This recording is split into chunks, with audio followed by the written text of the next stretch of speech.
So let's move to our next session, which is about AI and platform regulations. And this panel is going to be shared by Maître Fayrouze Masmi-Dazi. So Fayrouze is the founding partner of Dazi Avocats. She's also a non-governmental advisor for the French Competition Authority at ICN, which is International Competition Network. Before that, Fayrouze was a partner at Frères Associés. Her main specialty covers French and EU competition law, including mergers, state aid, and antitrust. Fayrouze, over to you. Hi, everyone. Many thanks, Laura, for this introduction. So I have the pleasure and the honor to moderate this panel about platform regulation and AI. I think it's a very good time in the afternoon to have this conversation with regulators. I've heard in previous panels that some of you consider that regulation may have devastating effects over innovation. I also heard some of you saying that the EC is actually doing quite a good job with the DMA, and that somehow regulation is beneficial to developers and users in the digital economy. So in this panel, we will have the testimony, I would say, and the words of two regulators. I would start by Andrea Pezzoli, who is the Vice Secretary General of the Italian Competition Authority, and Elodie van den Hende, who is Deputy Head of the Digital Economy Unit at the French Competition Authority. Andrea and Elodie are, I would say, at the forefront of the enforcement of all the topics that were discussed just before our panel. And these two authorities are very active among the most active authorities in Europe regarding antitrust enforcement in the digital economy. What we're going to talk about is around three topics. First of all, one immediate question is whether and how regulators in Europe and elsewhere, because there are diverse approaches to regulation and notably on AI, how we can rely on our past experience of antitrust enforcement in digital markets to tackle the challenges that AI, Gen AI in particular, pose it. And for this, Andrea, maybe you could start by telling us a bit about how the Italian authority has been enforcing antitrust in the digital markets, and how you see the way we could rely on this practice regarding AI. Thank you, Fayrouze. I mean, thank you for the invitation to take part in this interesting panel.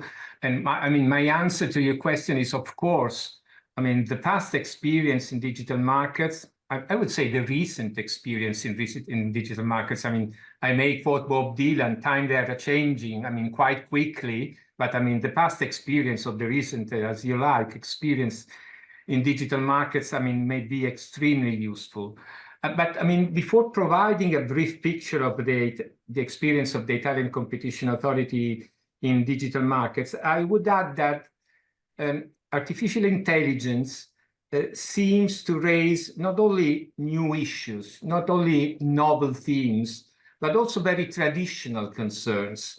At the end of the day, we are dealing with typical vertical issues, mainly foreclosure issues, I would say, along a value chain that can be sketched in more or less three main steps. So computing power, I'd say, cloud storage infrastructure, data, and fundamental models. Possibly just the last step, the fundamental models raises new, let's say, issues to the extent to which it concerns labor markets, because we're speaking of the scarcity of talents in a way. So it's a very fashionable issue for antitrust agency, but at the end of the day, they are just verticals. On the other hand, there are differences.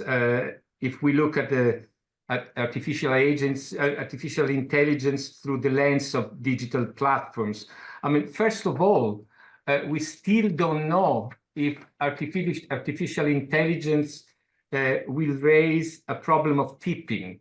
There are 3 or 4 measures, and it's a difference if compared with the digital world with, let's say, more or less monopolies or big tech. And we still have to decide if timely regulation is better than a more conscious regulation, which may arrive too late, possibly. I mean, in this respect, I mean, it's almost mandatory, the quotation of a very amazing article by Freddy Genie, I mean, learn to walk before we run. But in this case, I would add a question mark as far as artificial intelligence is concerned. So we have to learn to walk, but I mean, we have also to intervene quite timely, regardless the impact of regulation on innovation, dynamic efficiency. Your introduction was quite clear, and it is, I mean, it's absolutely reasonable to be skeptical, especially if we look at the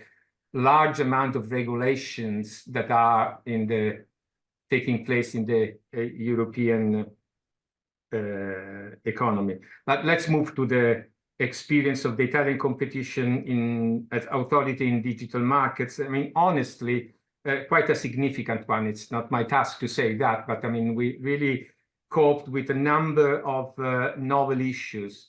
I mean, just to mention the most important, from which we can learn something that can be useful for artificial intelligence. Refusal to deal and interoperability. In a case, it's a Google Android case concerning electrical mobility and the possibility of new and richer services related to the recharging of electric cars. It's an important case confirmed by lower courts, now before the Court of Justice for preliminary ruling. The second issue is the access and visibility in online marketplace. I mean, possibly the most known, the most famous one is Amazon FBA. It's a case of, I mean, again, a traditional case concerning tying and the visibility and, I mean, to be a member of the Prime Club and the purchase of Amazon logistics services. So it's a tying. If you don't buy the first one, you cannot be visible in the first 4 or 5 pages of Amazon. Or Apple Amazon, an agreement aimed at excluding more aggressive resellers of Apple's devices from Amazon marketplaces. So again, interoperability, visibility. And the third and the fourth cases I would like to mention concerns the relationship between privacy and competition. So data value and portability, a case concerning Google and an Italian startup who wanted to valorize the individual data, which was solved with a commitment decision. And another one which is in progress concerning, I mean, self-preferencing and discrimination in privacy policy. I mean, it's a case that it is run not only by the Italian competition authority, but also by the French one and the German one using a different legal tool. Again, concerning the possibility to use privacy as a tool, let's say, to discriminate or to exclude potential competition in the apps developers. These two cases are clear examples, a clear example of how crucial is the need, and this is a lesson we can learn from the digital markets experience, how crucial is the need for cooperation among antitrust authorities and other regulators. It is true in general, and it is particularly true when we deal with individual data and privacy issues. The collaboration with privacy agencies is crucial, but I guarantee it's very challenging. Sometimes the languages are not always consistent, so it's not so easy to cooperate, but it is a must. We have to do it if we want to cope with digital issues or the issues that could be raised by artificial intelligence. I mean, the Italian Competition Authority could benefit also from dual competence. I mean, possibly you know that we can implement not only competition law but also consumer protection law, and sometimes it reveals to be a more appropriate and flexible tool. I mean, from this experience, I think that we can learn some interesting lessons to deal with the future concerns that could be possibly raised by artificial intelligence. Many thanks, Andrea, and it's very insightful and important to underline this issue of the cooperation among authorities. Actually, and Elodie is here to tell us a bit about it, because it's not yet translated. The French Competition Authority just released a study, an opinion on generative AI. Just to mention, before to leave you the floor, Elodie, the CMA did also a study, the Portuguese Competition Authority did it also. There are several authorities around the world who are doing studies or investigative work regarding Gen AI. Elodie, could you tell us a bit about the main conclusion of the work that you've undertaken at the French level?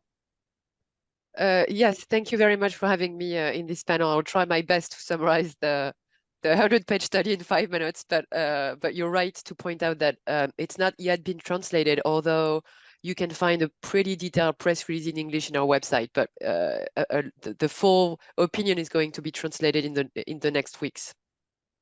So we issued our report, our opinion in 4 months, which is, you know, in our world, it's pretty fast. As a comparison, our cloud opinion, we worked on it for 1.5 years. So I think we see that there is a need to be faster and maybe, you know, not tackle all the issues, all competitive issues, all the sector, maybe target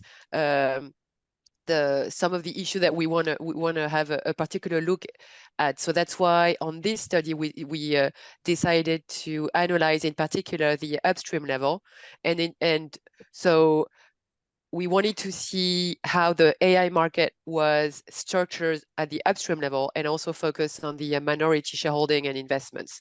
So we had 3 main conclusions in relation to how AI markets are structured.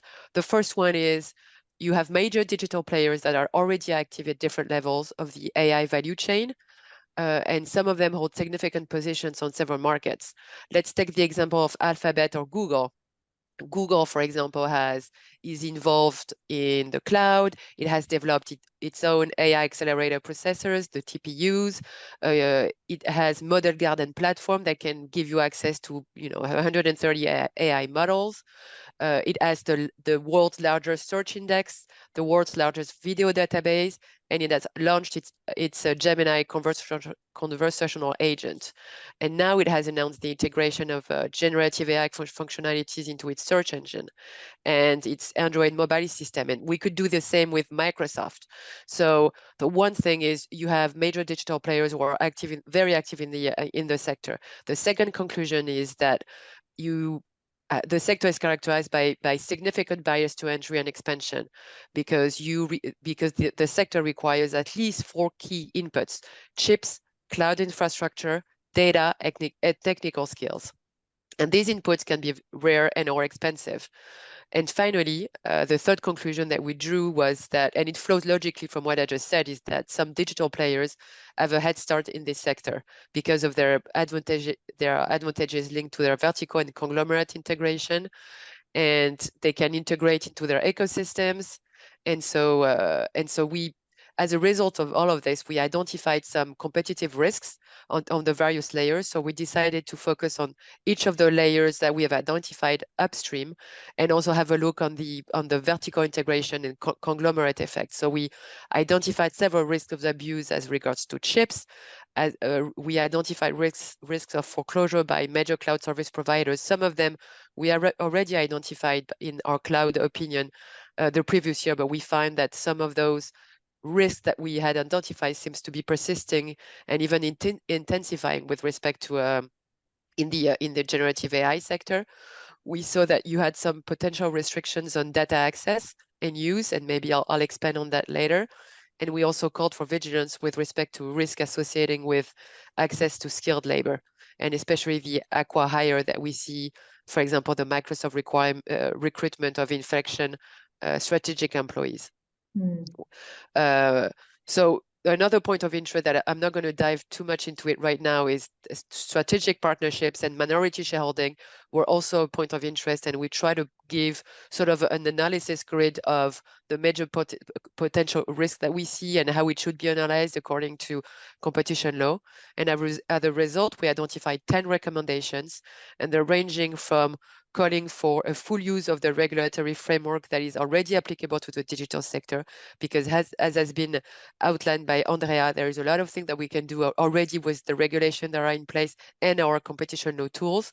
But we also called for a recommendation to facilitate use of computer access, data, and I think I'll stop here, and maybe we can expand on some of those points later in the discussion.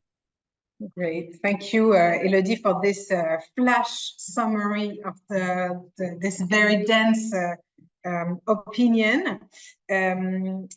You mentioned strategic partnership in AI, and it is certainly a very important point of interest and concern.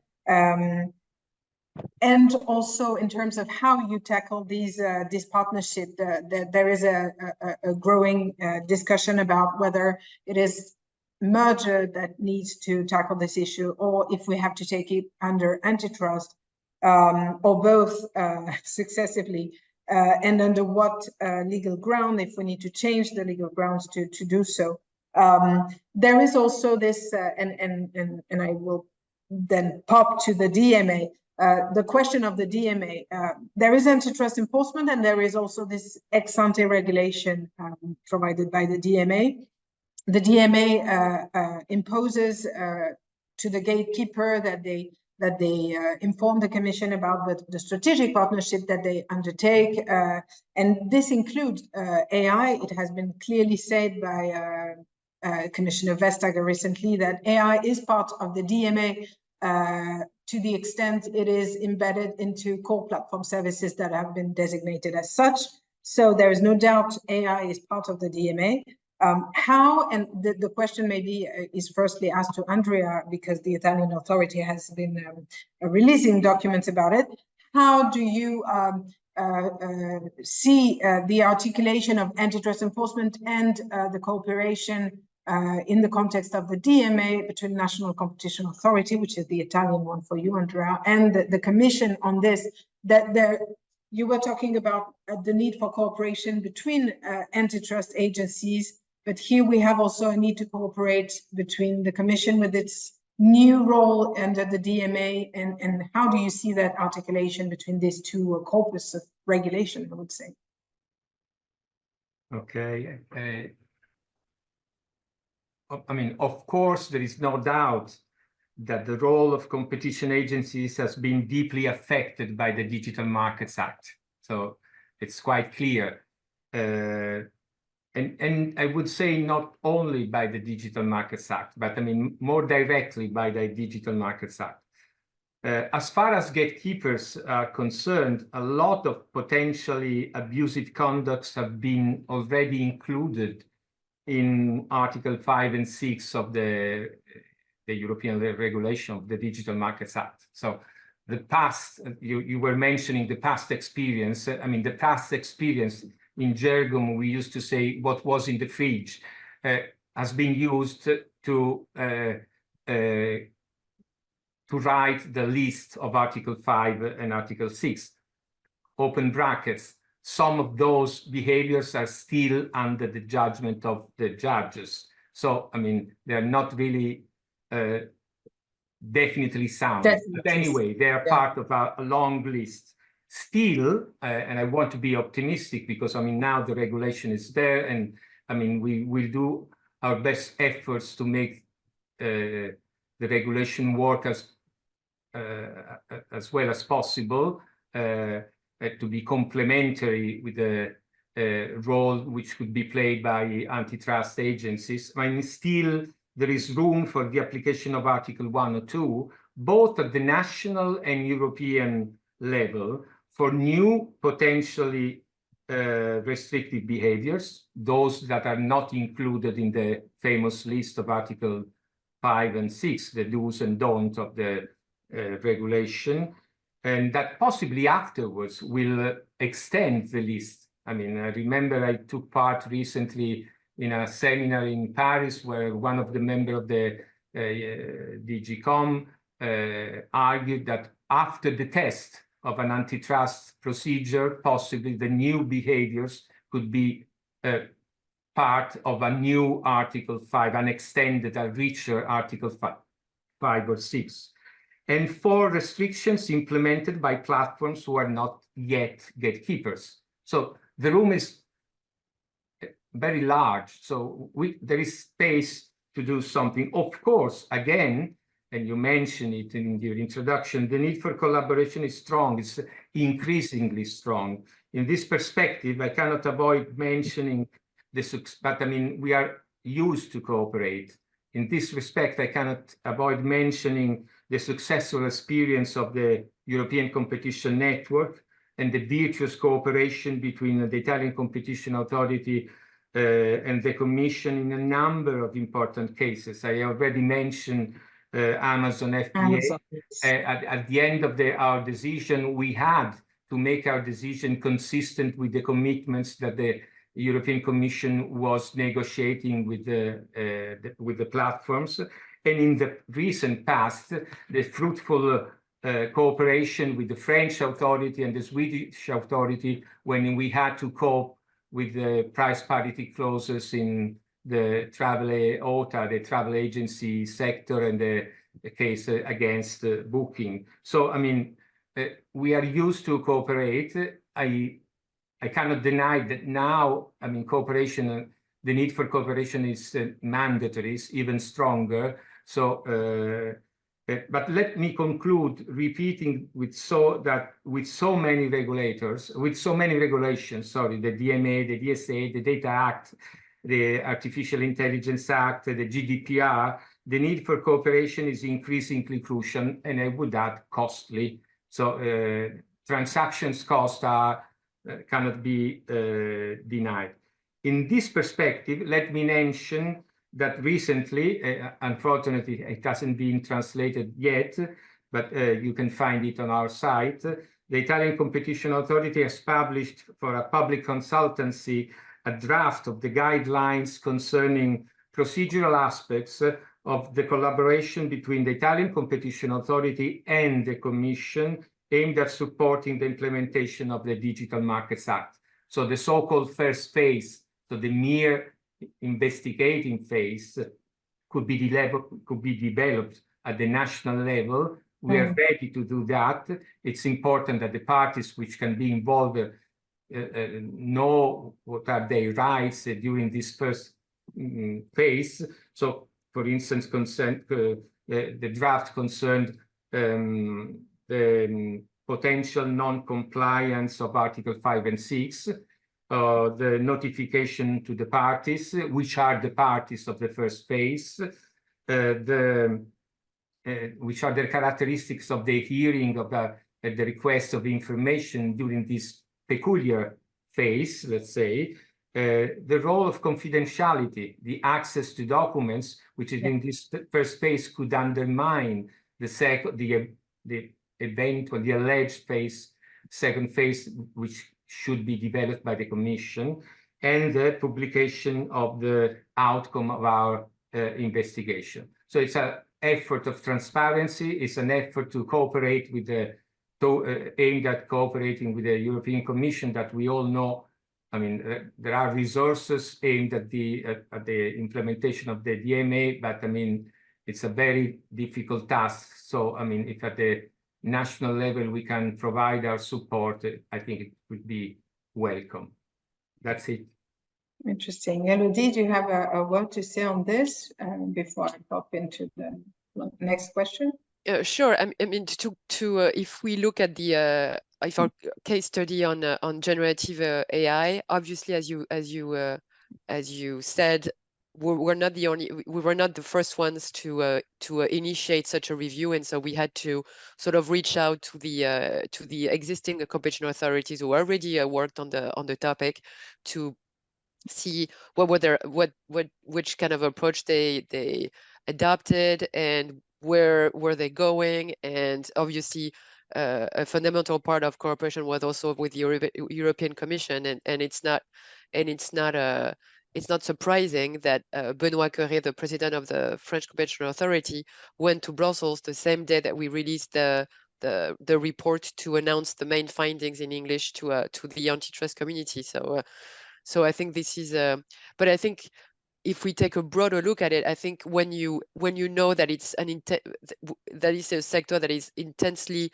looked at from other authorities, I think then you need to try to see where you can add value to the opinion that you are working on. And so that's why we try to focus on we obviously had to go through the inputs and the barriers to entry. And if you look at those parts, it's not fundamentally different, but we try to also make sure that we developed a lot some of those issues that we thought was added value. So for example, when we talk about potential restriction on data access and use, I think we try to bring to the table sort of analysis on the price of data, and how if you look at various layers of the generative AI sector, maybe the data, the value of data is not the same if you look at the training stage or if you look at the grounding stage, for example. We also looked at some of the agreements that are entered into by some of those big digital companies and publishers, for example, Le Monde and OpenAI. And you try to see, is it in principle going to raise an issue from a competition law perspective? Because some of the foundation model developers are saying, and this was one of the responses that we had in our public consultation, was we can't really afford to enter into those agreements because they cost 20 million euros, and we can't really afford that. So how are we going to have access to this very useful and quality data for the grounding, for example, if we can't afford it? And so we try to provide an economic assessment on this. We also try to go in depth with the analysis on the investment by big digital companies to see whether like it could be examined from a merger perspective or from an antitrust perspective, and we try to provide some useful assessment to stakeholders, for example. And we also try to focus on open source technology, thinking that this is obviously very well when you look at it from outside, but when you look at it, you see that open source is a term that is being sometimes used very loosely by some actors. And so we in the antitrust community know that sometimes players can offer access to provide access to an open source technology and then close access later. And so we need to be very careful about that. And I'm glad to see that the FTC just issued a post blog on the open source today. So we can see that some of these issues that we're raising also have other authorities thinking about it and contribute to the debate. So this is, an ongoing discussion that we have in the international and European community. Great. Yes. Well, there is certainly a lot of debate, and one question I think that I received, by the way, in the chat is maybe what can we expect from the future? I mean, the authority has conducted this investigation. Is there, like in what we've seen in online advertising in 2017 when the French Competition Authority released its opinion, is there any expectable enforcement step or already identified, or the opinion ends up with an open door to further investigation, for example, on downstream markets? You mentioned that it was very much focused on upstream levels. What can we expect from, well, the French Competition Authority in the next month, and more generally from this global debate in Italy? Andrea, the Italian Competition Authority will host, and Italy will host more generally, the next G7, antitrust G7 in October, and much of the debate will be on AI. So what can the market player expect from all this interest and very quick interest from antitrust enforcers regarding AI and the changes it may build on digital markets? Maybe Elodie. Yes, so we at the end of our inquiry, we tried to sort of assess what was other digital regulations that had an impact on the sector. And we saw that obviously you have the AI Act, but you have the GDPR, you have the DMA, you have the Data Act. And so in each of those, so you have a lot of actually regulation that have an impact on it. And you also have other regulations as well. But so you have a lot of fairies that are looking at the generative AI sector. And so we were trying to provide so our analysis was to say, well, you have a lot of digital regulation that have been passed mostly over the last 2 years. Some of them have not really been enforced yet. So maybe we should try to see how they are enforced and then see if there are any loopholes. And so we try to provide recommendations on the basis of the existing legal framework. And so that's why we issued some recommendation with respect to the DMA, because Commissioner Vestager a few weeks ago said that in her opinion, so generative AI is covered by the DMA, but you also have to remind yourself that the cloud is listed as a potential core platform service. And so that's why we made the recommendation to say, well, what we saw in the course of our investigation was the fact that you actually have a lot of marketplace in the sector from the big digital companies that may provide a crucial access to between the users and the model. So maybe you should look at them and see if maybe they should be part of the cloud. Should it be designated under the DMA? So that's part of our recommendations. Another recommendation is the fact that competition authorities should remain vigilant. And of course, we have a lot of toolbox, and it's been and Andrea summarized our legal tools very eloquently at the beginning of the discussion. But also, we have also initiated a lot of work on the generative AI sector. We have the Google-related rights case that dealt with, the grounding phase of the generative AI, but we also conducted inspections, in particular in relation to the GPU sector in 2023. And so this is sort of a work in progress. And so I think the general theme is to say that we need to be vigilant. We need to be active, because we have a lot of legal tools at our disposal, and if need be, we need to intervene. But I think it was very important for us to conduct this opinion, because as much as the cloud inquiry gave us a head start to do the generative AI sector inquiry, I think being on top of our knowledge with respect to the teams as regard to how the generative AI sector work, I think it's very important that we conducted this work. Thank you. Great, Elodie, thank you. And Andrea, I turn on to you. How does the Italian authority prepares itself for future enforcement, and notably internally? And I see one question on the chat. I'm not sure you. Well, I'm sharing it. Yeah. What does success look like for AI regulation, and what would you like to see in 5 years' time to know that regulation has been successful? I leave that very open question to you. My favorite economists used to say that in the long run, we are all dead. No, 5 years, it's not a long run. It's a reasonable question. But let me ask you your more general question about the future. Oh, I mean, of course, there is a strong interest for AI for the Italian Competition Authority, and the G7 meetings, which you mentioned, that will take place at the beginning of October. It's a clear confirmation of our interest, not only but I mean the major agencies, antitrust agencies.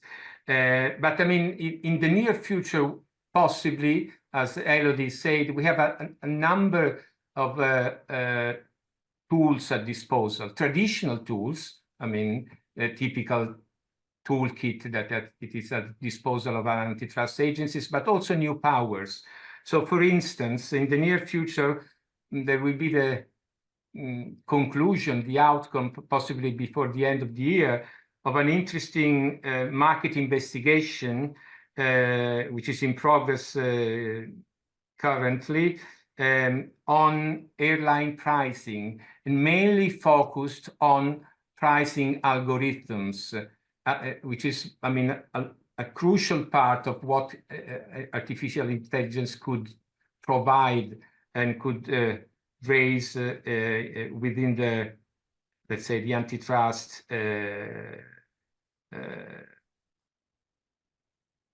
setting, the antitrust world.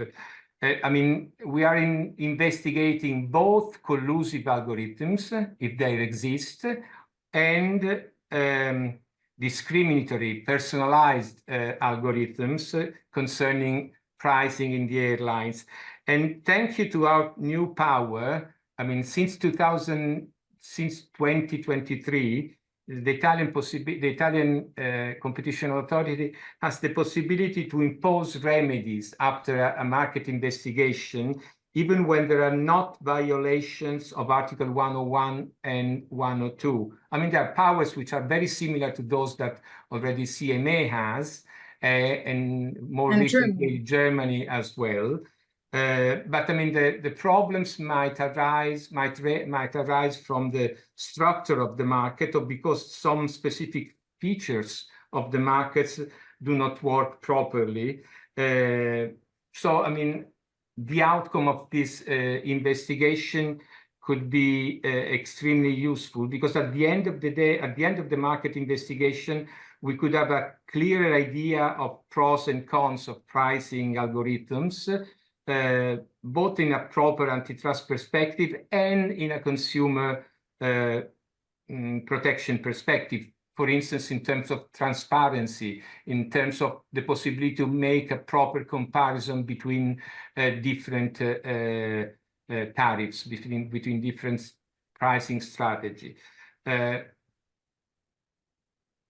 We are also, I mean, in order to have a better understanding of what's going on in the digital world and the challenges raised by the artificial intelligence, we are hiring data scientists in order to strengthen our digital skill. Recently, we have created a technologist unit, and recently we have hired 2 more data scientists in order to understand how algorithms work and how data could be used in order to, let's say, to feed AI. And finally, you have already mentioned it, but I mean, we are quite curious about the debate which will take place at the beginning of October. I hope it will be a fruitful one, but you never know. Okay. Of course. Thank you. Thank you. Thank you very much. So basically, I think we are arriving at the end of our panel. I don't see any further question unless anyone has a question now or never. Thank you very much, Andrea and Elodie, for these very clear explanation on where we stand now from a regulatory perspective regarding platform regulation and AI. I think the least we can say is that antitrust authorities are preparing themselves and advancing on the learning curve to be able to enforce when the time comes and when the issue arises with the right tools, and we have several tools available. So I think that's the message we can leave from our panel. I invite everyone to read, when it's available, the translated version of the French opinion. Of course, there are other and many great contributions also from the CMA, the Portuguese, and other authorities. But that's the most recent one, so the most up to date, I would say.